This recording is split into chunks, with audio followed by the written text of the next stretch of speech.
మంచి పాటను మన హోమ్ థియేటర్లలో దాచుకుంటాం. అంతేకాదు అప్పుడప్పుడు అవి సినిమా థియేటర్స్ లో కూడా వినిపిస్తుంటాయి. మన టేస్ట్ మనకుంటే హీరోల టేస్ట్ హీరోలకుంటుంది.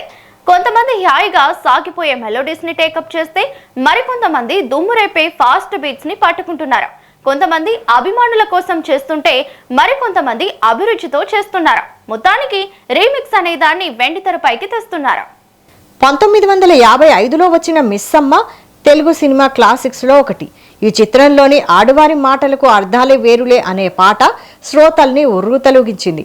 సాలూరి రాజేశ్వరరావు బాణీలు, ఏఎం రాజా గళం అద్భుతంగా ఉంటాయి. ఈ ఎవర్ గ్రీన్ సాంగ్ పై పవన్ కళ్యాణ్ మనసు పారేసుకున్నాడు. కట్ చేస్తే ఖుషీలో ఈ పాట మళ్లీ వినిపించింది. ఎన్నిసార్లు విన్నా మళ్లీ మళ్లీ మైపరంపిస్తూనే ఉంది. పవన్ కళ్యాణ్ కు పాత పాటలంటే చాలా ఇష్టం. అలాగే జానపద గీతాల్ని కూడా తన సినిమాల్లో ఇన్సర్ట్ చేస్తాడు. చిట్టి చెల్లెలు చిత్రంలోని ఈ రేయి తీయనిది పాట జన హృదయాల్లో నిలిచిపోయింది.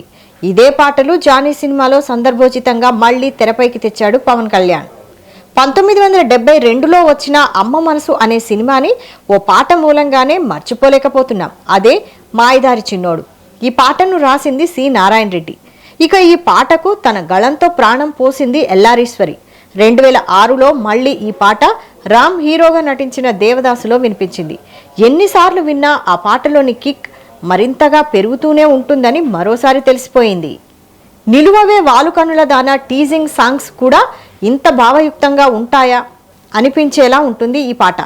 ఇల్లరికన్ చిత్రంలోని ఈ సాంగ్ తరాలు మారినా చెక్కు చెదరకుండా అలాగే ఉంది. బీట్ మార్చి ఇదే పాటకు గోపీచంద్ స్టెప్పులేశాడు. లక్ష్మణ్ సినిమాలో ఈ పాటను రీమేక్ చేశారు.